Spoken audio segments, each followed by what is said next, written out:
कार्यक्रम के पुण्यार्चक हैं आयोजक श्री दिगंबर जैन साधु सेवा समिति, शामली, उत्तर प्रदेश। सभी गुरु भक्तों का एक ही प्रण, साधु सेवा और समर्पण। इसी भाव एवं भावना के साथ कार्य कर रहा है साधु सेवा ट्रस्ट। हम जानते हैं हमारे गुरुओं ने हमें इतना सब कुछ दिया, परंतु हमने अपने गुरुओं के लिए क्या किया, ये सवाल जरूर उठता है। देश के कई ऐसे प्रांत हैं जहां पर दिगंबर मुनियों को विहार करने में बहुत कठिनाई आती है। चौके वाले न मिलने पर विहार के दौरान आहार की व्यवस्था भी नहीं बन पाती।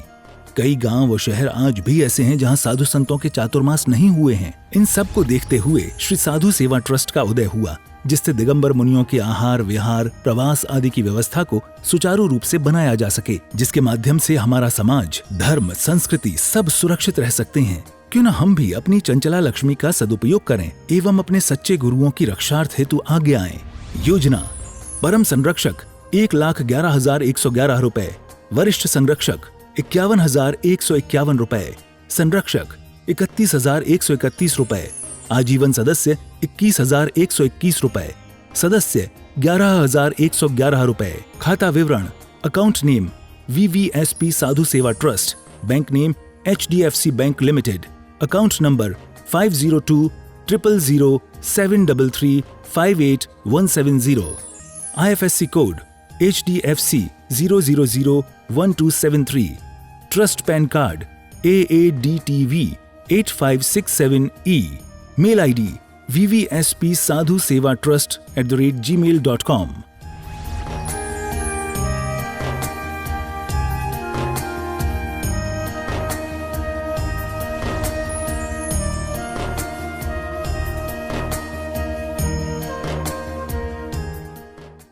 सभी उपस्थित धर्म प्रेमी पुण्यात्मा एवं महानुभाव, हम अपने जीवन में दिन रात पुरुषार्थ करने के बाद अगर साधु बन जाएं, तो साधु बनने के बाद लोग कहते हैं कि साधु जीवन में भी पुण्य चाहिए। कुछ लोगों की धारणा ऐसी है, जो व्यक्ति साधु बनने जा रहा है उस व्यक्ति को इतने सलाहकार मिलते हैं, एक ढूंढो 1000 मिलते हैं। सलाह देने वाले इतने हैं उसके पास, मदद करने वाले कम।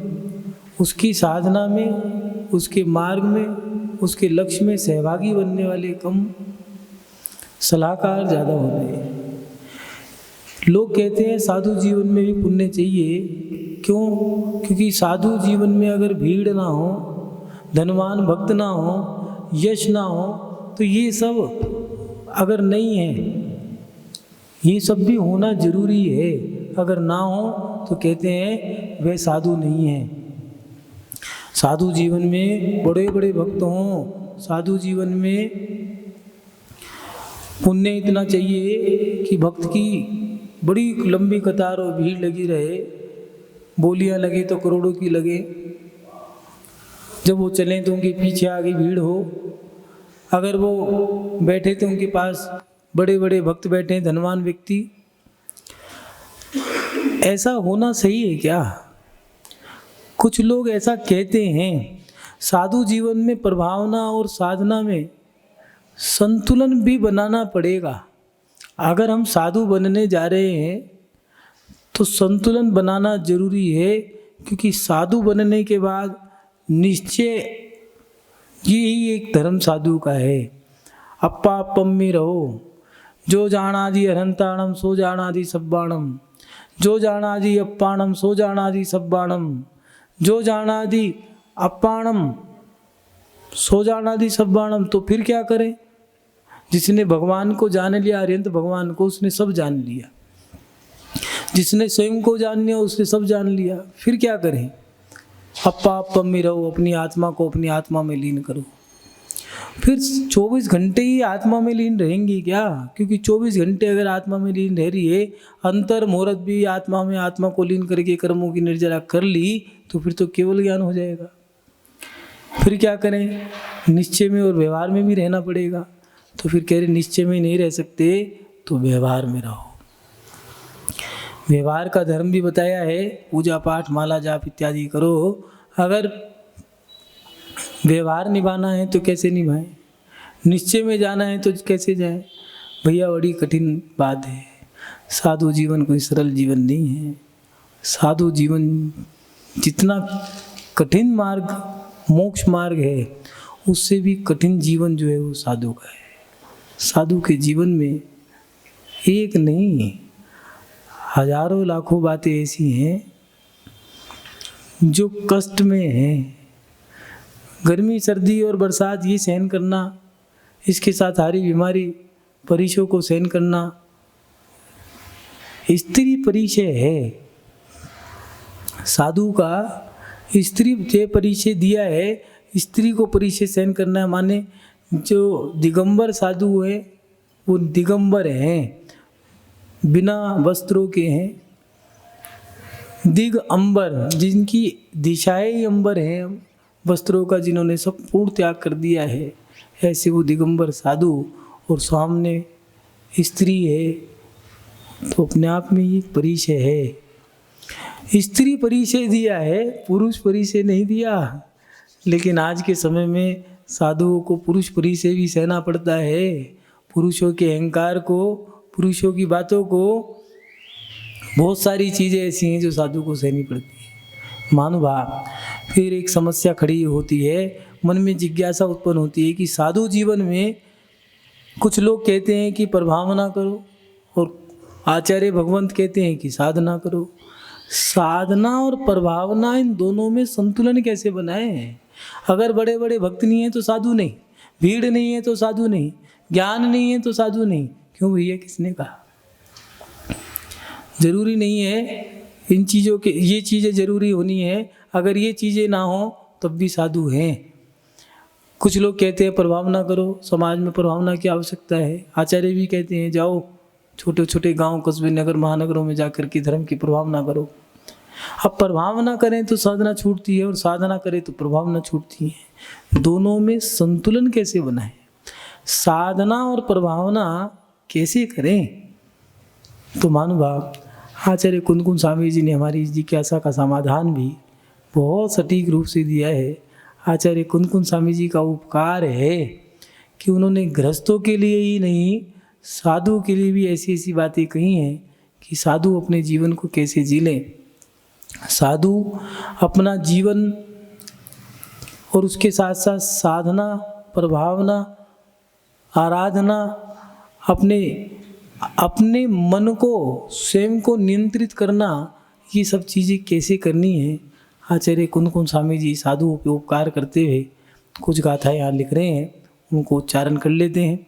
अब वो लिख रहे हैं, खाई पूयालाहम सक्काराइम किमिच्छिसे जोई इच्छसी जई परलोकम तेहिम किम तुज्ज परलोयम कम्माद विहाव सुहाव गुणम जो भाव्यूण भावेण निया शुद्ध पारुच्चई तस्या नियमेण होई निवाणम।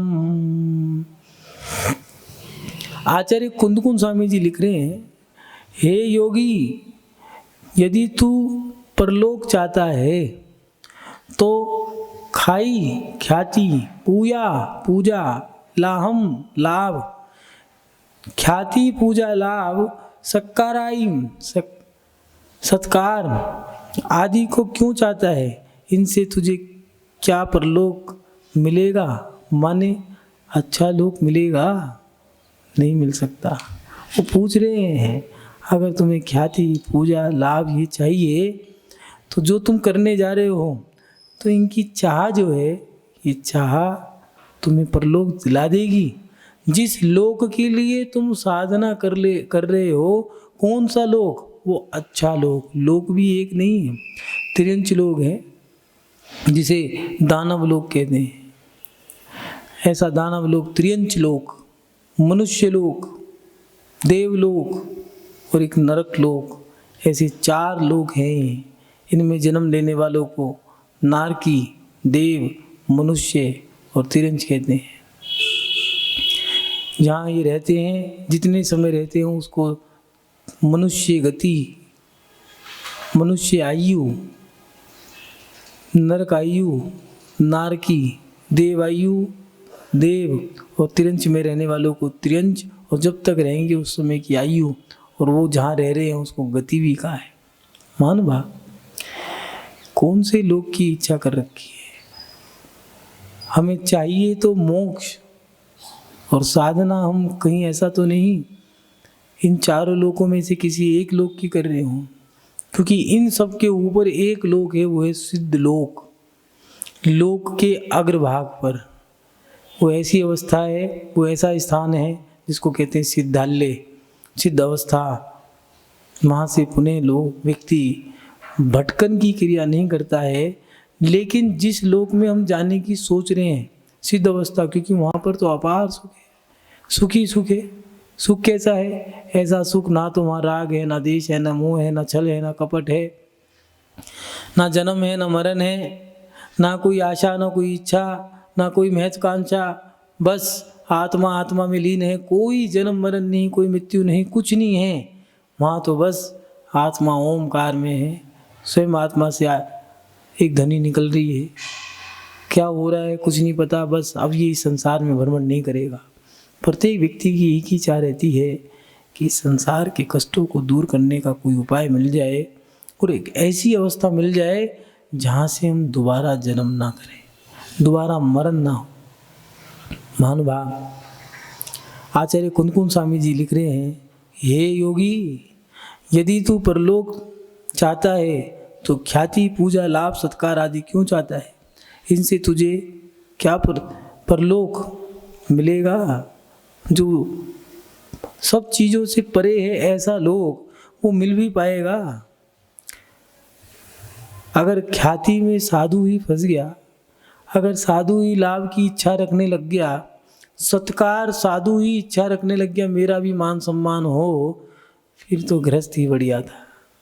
साधु जीवन में सत्कार मत चाहो, साधु जीवन में भीड़ भाड़ की इच्छा मत रखो। प्रभावना कैसे होगी? कई साधुओं के मन में भी रहता है, कई लोगों के मन में भी रहता है कि साधु बन के हम खूब प्रभावना करें, जोर जोर से चिल्लाएं, बढ़िया बढ़िया से हम भीड़ इकट्ठी करें, बड़े बड़े अनुष्ठान करें जिससे हमारा नाम हो। अरे भैया, सही मायने में तुम साधना कर लो, प्रभावना की जरूरत नहीं है। साधना करोगे प्रभावना तो स्वयं हो जाएगी। सच्ची साधना तो कर लो। तीर्थंकरों ने साधना ही तो करी थी, पांडवों ने कौन सी प्रभावना करी? लेकिन आज भी लोग उनका नाम लेते हैं। सुकुमाल मुनि, गजकुमार मुनि, यशोधर मुनि, सनत चक्रवर्ती, ऐसे ऐसे दिग्गज हुए हैं, ऐसे ऐसे सूरमा हुए हैं, कोई प्रभावना नहीं करी। पूज्य आचार्य श्री विद्यानंद जी, उनसे कहा, आचार्य श्री, आप तो प्रभावना बहुत अच्छी कर रहे हो, पूरे भारत में डंका बजाया है आपने, पूरे विश्व में आपका वर्चस्व है।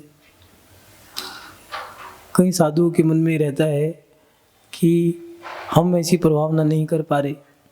कई लोगों के मन में भी होता है कि हम साधु बनने के बाद ऐसी प्रभावना ना कर पाए तो क्या करेंगे। आचार्य श्री विद्यानंद जी कहने लगे, भैया ज़्यादा ज्ञान की आवश्यकता नहीं है, ज़्यादा प्रभावना की आवश्यकता नहीं है। अगर प्रभावना करनी है तो उन्होंने कहा एक काम कर लेना, बहुत बड़ी प्रभावना होगी। तो उन्होंने कहा आचार्य श्री बता दो कौन सी चीज़। कहने के बस हाथ पे हाथ रख के बैठ जाना, इससे बड़ी कोई प्रभावना नहीं है। साधना करो, प्रभावना तो स्वयं हो जाएगी।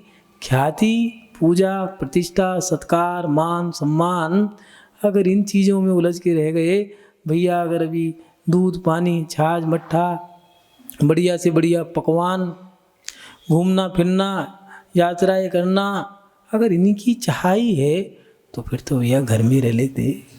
अभी साधु मत बनो, अभी घर में ही रहो, इन सब चीज़ों की चाह छोड़ दो। आचार्य भट्टगिर स्वामी जी ने लिखा है मूलाचार में कि साधु अगर भ्रमण भी करे, विहार भी कर रहा है, तो यात्रा करने के लिए जाए, गुरु से मिलने के लिए जाए, वाचना करने के लिए, धर्म अनुष्ठान के लिए किसी नगरी में प्रवेश भी कर रहा है तो कोई कारण हो, बिना कारण के प्रवेश ना करे, लेकिन मन में चाह भी ना रखे। बड़ी विडंबना है बातों को समझना। यात्रा की चाह ना हो लेकिन लक्ष्य यात्रा का हो, आसक्ति नहीं हो, बिना आसक्ति के जीवन जियो, जो है सो है, उसमें जो आनंद आता है वो बड़ा आनंद है। लेकिन जो व्यक्ति आनंद प्राप्त करने के लिए अलग से व्यवस्थाएं बनाने लगे, वो व्यक्ति परेशान हो जाता है। इसलिए साधना करो, प्रभावना तो स्वयं हो जाएगी। प्रभावना ख्याति पूजा लाभ सत्कार को करने से नहीं, प्रभावना इन सब चीज़ों के चाहने से ना। सत्कार अगर तुम चाहो, पूजा ख्याति लाभ ना चाहने से प्रभावना होती है, चाहने से नहीं होती। लोग कहते भी हैं, किसी व्यक्ति ने कहा कि भाई साहब आपको विधान में बैठना है। उन्होंने कहा ठीक है, आपको पात्र बनना है, ठीक है बन जाएंगे। कौन सा पात्र बनेंगे, बना दो आप जो। उन्होंने कहा बन जाओ, बना दिया। राशि क्या है, उन्होंने क्या 11,000 मान लो, रख दिया, ठीक है। सामने वाला कहने लगा घर जाके, भाग्यवान हमें तो आज सोदरमिंद्र बना दिया, या कुबेर बना दिया, या यज्ञ नायक बना दिया, हमारे तो भाग्य खुल गए विधान में बैठने। उसकी पत्नी भी कहने लगी यज्ञ नायक बनाया, हाँ ये तो बहुत बड़ा पद है, मैं तो सोच रहा था सोदरमिंद्र का है। नहीं, यज्ञ नायक का पद तो बहुत बड़ा है, इसमें तो विधान की सारी हवन की क्रियाएं, मंत्र क्रियाएं यज्ञ नायक ही करता है। आज हमारे भाग्य खुल गए विधान में, अनुष्ठान में बैठने का, यज्ञ नायक बनने का। ठीक है, राशि क्या दी तुमने, 1,00,000 2,00,000 की तो दी होगी? नहीं, उनने तो 11,000 कहे थे, मैं तो ये 11 बोल रहा था, लेकिन उनने खुद मांग लिए, मैंने 11 दे दिए। क्या हुआ? अब ये बात उसके कानों तक पहुंच गई, जिसने मांगे थे वो तो पछता रहा है। कहने लगे भैया मांग करके 11 मिले, फिर मांगे 11 मिल रहे थे। ऐसी हमारे जीवन का है। ख्याति पूजा प्रतिष्ठा लाभ में मत पड़ो, लाभ मत चाहो, लाभ तो स्वयं हो जाएगा। ख्याति मत बढ़ाओ, ख्याति तो अपने आप फैल जाएगी। साधक जो है, सही मायने में अगर साधक है तो उसकी साधना से प्रभावना तो अपने आप हो जाती है। मानभाव चाह से, अगर कोई व्यक्ति अपने अंतरंग में इच्छा रख लेता है तो चाह से तो परलोक बिगड़ते हैं, व्यक्ति की जिंदगी बर्बाद हो जाती है। इसलिए चाह को मत बढ़ाओ, क्योंकि चाह से हमारा बिगाड़ होता है। जब व्यक्ति चाह लेता है कि हमें ये मिल जाए, तो सामने वाला, कभी कभार ऐसा भी होता है, गृहस्थों के जीवन में भी होता है, शादी का समय है और करीबी रिश्तेदार है, या तो कुंवर सा, जमाई राज, या फिर साडू हैं, साले हैं, फेरों का समय है, सबका सम्मान होना है। सामने वाला व्यक्ति कोई गरीब से गरीब भी क्यों ना हो, अगर सम्मान की बात आती है तो वो अच्छे से अच्छा करना ही चाहता है, चाहे कितना भी कंजूस हो, लेकिन भावना ही रहती है भैया बढ़िया से बढ़िया करना। फेरों के समय पे सम्मान कर दिया, घर जा कर के मन में बस एक ही बात थी, वो कह दी उनने कि देखो भैया दिया तो उनने ठीक है, लेकिन मैंने तो ये सोचा था, वहाँ तक नहीं किया। व्यक्ति अपने रिश्तों में खटास पैदा कब कर लेता है, जब वो सामर्थ्य से ज़्यादा सोच लेता है। लाभ की जब इच्छा रख लेते हो व्यक्ति, तब दुखी होता है। साधु जीवन में भी दिया है, कुछ लोग ऐसे होते हैं कि वो सोच लेते हैं कि हमें संघ में जाकर के प्यार मिलेगा, वात्सल्य मिलेगा, आचार्य हमें ऐसे बिठाएंगे, संघ के साधु हमें ऐसे रखेंगे, ब्रह्मचारी हमें ऐसे रखेंगे, समाज हमें सम्मान देगी। और वहाँ पर जाके देखा तो यहाँ तो कुछ है ही नहीं। समाज में हमने सोचा था 100 लोग हमें पूछेंगे, यहाँ तो 2 ही लोग हैं। संघ में हमें ऐसे ऐसे कर रखेंगे, हमें हाथों पे रखेंगे, पलकों पे रखेंगे, वहाँ तो ये है कि हमारे बस व्यवस्था ही बनाई है। आचार्य भी पूरे दिन में 2 बार ही पूछते हैं, कोई पूछता ही नहीं, भाग के घर आ गए। अरे भैया सोचो, आचार्य जिनको आचार्य कुंदकुन स्वामी ने भी भगवंत कहा है, उन आचार्य को कुंदकुन स्वामी ने भी नमस्कार किया है। पंचम काल के ऐसे आचार्य, वो आचार्य जो किसी के बारे में सोचते भी नहीं है, तुमसे 2 बार पूछ तो रहे हैं। मोक्ष मार्ग जहाँ पर कांटों पे सोना पड़ता है, तुम्हारी सेज तो सजा दी है, कमरे में व्यवस्था बना दी है। जो समाज जिसको अपने बच्चों के पास समय देने का समय नहीं है, वो तुमसे 2 बार पूछ तो रहे हैं भोजन कर लो। और वो व्यक्ति तो सोच रहा है कि भैया मुझे तो ऐसा नहीं मिला, वैसा नहीं मिला, भाग के घर आ गए, अपने पैर पे कुल्हाड़ी मार ली। अरे इसमें ही संतुष्ट हो जाते तो 2 से 100 भी हो जाते और 200 भी हो जाते। इसलिए चाहने वाला व्यक्ति हमेशा दुखी रहता है। दुखी रहने का कारण ही है चाह। साधु जीवन में अगर साधु बनना है, गृहस्थ जीवन को छोड़ कर के साधु जीवन जीना है, तो यहाँ पर किसी प्रकार की चाह मत रखो। ख्याति, पूजा, लाभ, प्रतिष्ठा, मान, सम्मान, वाह वाही, भीड़, बड़े बड़े भक्त, इन सब चीज़ों की अगर लालसा रख ली तो साधु जीवन से पूरा जीवन भी कोई नहीं है। क्योंकि जो व्यक्ति घर छोड़कर साधु बन जाते हैं और साधु बनने के बाद पुनः घर चले जाते हैं, उनका जीवन ऐसा है ना तो वो रो पाते हैं ना हंस पाते हैं। मरने में नहीं, जीने में नहीं, क्योंकि 2 नाव में पैर रखने वाला व्यक्ति कभी खुश नहीं रह सकता। महानुभाव, इसलिए अपने जीवन में कभी चाह ना रखो। पूज्य गुरुदेव कहा करते थे, साधना और प्रभावना। पूछ लिया, समझा रहे थे, मूलाचार पढ़ा रहे थे, तो समझाने लगे कि बच्चों साधु तो बन गए हो, प्रभावना के चक्कर में मत पड़ना। तो किसी साधु ने पूछ लिया, महाराज जी प्रभावना भी करनी पड़े तो? कहने लगे प्रभावना और साधना दोनों में संतुलन बना के रखना। तो कैसे संतुलन बनाए? क्योंकि प्रभावना करेंगे तो फिर साधना गई। तो एक वृद्ध महाराज थे, वो कहने लगे महाराज जी साधना करो तो प्रभावना नहीं होती, और प्रभावना करने वाले के साथ में समस्या है, साधना नहीं हो पाती। तो गुरु जी कहने लगे महाराज जी साधना तो है हमारी माँ और प्रभावना है हमारी पत्नी। गृहस्थ के जीवन में कहा है, जिस बच्चे के पास माँ है और पत्नी नहीं है, कोई बात नहीं, माँ को संभाल के रखना, माँ पत्नी ढूंढ के ले आएगी। ऐसे ही साधु के जीवन में साधना तो हमारी माँ है और प्रभावना हमारी पत्नी है। साधना को पकड़े रखो, प्रभावना तो अपने आप हो जाएगी।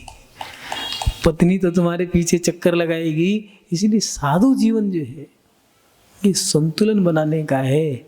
साधु जीवन में अपनी साधना करते रहो, प्रभावना के चक्कर में मत पड़ो। प्रभावना तो स्वयं हो जाती है, प्रभावना करोगे साधना चली जाएगी। साधना करोगे प्रभावना अपने आप लौट के आ जाएगी और प्रभावना तो तुम्हारे चरणों में रहेगी। महानुभाव, साधु के जीवन में संतुलन क्या बनाना है? साधु का तो एक ही लक्ष्य है, प्रभावना। बस साधु को दिया है मनमोजी, भेष दिगंबर धार खुशहाली का, कहा नहीं जाए इस कंगाली का।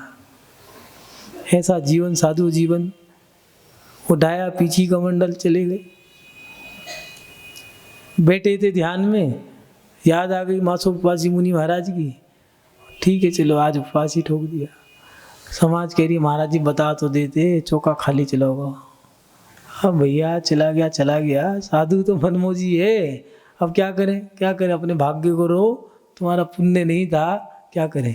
साधु जीवन तो ऐसा अटपटा जीवन है, ऐसा अनोखा जीवन है, आनंद में जीवन है, मस्त कलंदर है। भीड़ बैठी है, आँख बंद करके बैठे हैं, अंदर ही अंदर ध्यान लगा रहे हैं। त्योहार का दिन है, लोग सोच रहे हैं पता नहीं क्या कर दें। वो कह रहे हैं त्योहार का दिन, पर्व का दिन है, बस भक्ति में लीन है। आज 2 घंटे की समय और ज़्यादा करेंगे। मन गया त्योहार। लोग सजा रहे हैं दीवारों को, मकानों को, बढ़िया से बढ़िया उत्तम पकवान बना करके सोच रहे हैं हम ऐसे त्यौहार मनाएंगे, वैसे त्यौहार मनाएंगे। साधु कह रहे हैं आज पर्व है, चलो पर्व के दिन 2 घंटे और ज़्यादा अपने आप में लीन रहेंगे। साधु जीवन तो ऐसा जीवन है, आनंद का जीवन है। साधु जीवन में क्या करें? आचार्य कुन स्वामी ने लिखा है, कुछ मत करो। सबसे बड़ी बात ये है, कुछ मत करो। लेकिन ये समाजों के जो रट्टे हैं, ये करने भी ठहरने थोड़ी देते। महाराज जी प्रभावना करो, ये भीड़ इकट्ठी करो, ये डंका बजाओ। ये डंके ने तो लंका खराब कर दी, लंका में आग लगा दी इस डंका ने। ये समस्या तो यही है कि साधु को चैन से बैठने भी नहीं देते। वो चौके में जाए, एक मुनि महाराज कहते, चौके में जाए तो भजन गाए, सड़क पे जाए तो बैंड बजाए, नसिया में रहे, जंगल में रहे तो ढोल बजाए। कहते जैन साधु शांति के प्रिय हैं और जैन श्रावक शांति रहने नहीं देते। ऐसे प्रिय श्रावक हैं, साधु जीवन में दिया है जो आनंद एकांत में रहने का है। जंगलों में रह कर के जो साधु ने प्रभावना की है, वो प्रभावना आज बड़ी बड़ी समाजों में रह के नहीं हो पाती। मानुभाव, इसीलिए आचार्य कुनकुन स्वामी जी लिख रहे हैं, हे योगी, यदि तू परलोक चाहता है, सदगति, परलोक माने सदगति, अच्छी गति, अच्छा लोक चाहता है, तो ख्याति, पूजा, लाभ, सत्कार आदि क्यों चाहता है? इनसे तुझे क्या परलोक मिलेगा? क्या मिलेगा इनसे? ये तो सब यहीं धरी रह जानी है। नाम किसका रहा है? एक व्यक्ति मकान पे अपनी नेम प्लेट ठोक रहा था, हंसने की आवाज़ आ गई, चारों तरफ देखने लगा कौन है, आवाज़ कोई ना है। एक बार हुआ, दो बार हुआ, तीसरी बार उसने कहा कौन है, बार बार हंसता है। आवाज़ आई, मैं हंसता हूँ। कौन? ये मकान। उसने कहा हंसते क्यों? अपनी नेम प्लेट लगा रहा हूँ। कहने लगे जिन्होंने लगाई नहीं उनको ज़रूरत नहीं थी, और जिन्होंने लगाई उनका आज तक नाम नहीं रहा। तुम्हारे जैसे हजारों आए, नेम प्लेट लगाई, तुमने लगाई, तुम्हारे बाद जो आएगा वो तुम्हारी उतारेगा, तुम उसकी उतार गए। मान भाव, नाम किसका रहा है? किसकी जय जयकार रही है साधु के जाने के बाद? जिसका डंका बज रहा था आज उसका कोई नाम भी नहीं लेता, इतिहास बन के रह जाते हैं। इसलिए ख्याति में मत पड़ो, पूजा लाभ में मत पड़ो। और दूसरी गाथा में दिया है, जो मुनि कर्म जनित भाव जो हैं, कर्म जनित विभाव जो हैं, राग आदि जो देश आदि जो भाव हैं, मोह, राग, देश या कषायों से युक्त जो भाव हैं, उनके नाश से आत्मा के स्वाभाविक गुण जो दिए हैं, उत्तम, क्षमा, मार्दव, आर्जवादी, जो गुण हैं आत्मा के स्वाभाविक गुण हैं, करुणा, ममता, समता, क्षमता, क्षमा भाव, करुणा भाव, ये सारे आत्मा के स्वाभाविक गुण हैं। उन स्वाभाविक गुणों का भाव पूर्वक मनन करके निज शुद्ध आत्मा में रुचि करता है, उसका नियम से निर्माण होता है। मानुभाव, जो साधु विभाव को छोड़ करके स्वभाव में चला जाता है, अपनी आत्मा में लीन है, कोई राग नहीं, कोई देश नहीं, कोई मोह नहीं, कोई पर नहीं, वो स्व को देख रहा है, मैं और मेरी आत्मा, उसने मुझे ऐसा कह दिया, अरे कौन कह देगा। इस कार्यक्रम के पुण्यार्चक थे आयोजक श्री दिगंबर जैन साधु सेवा समिति, शामली, उत्तर प्रदेश।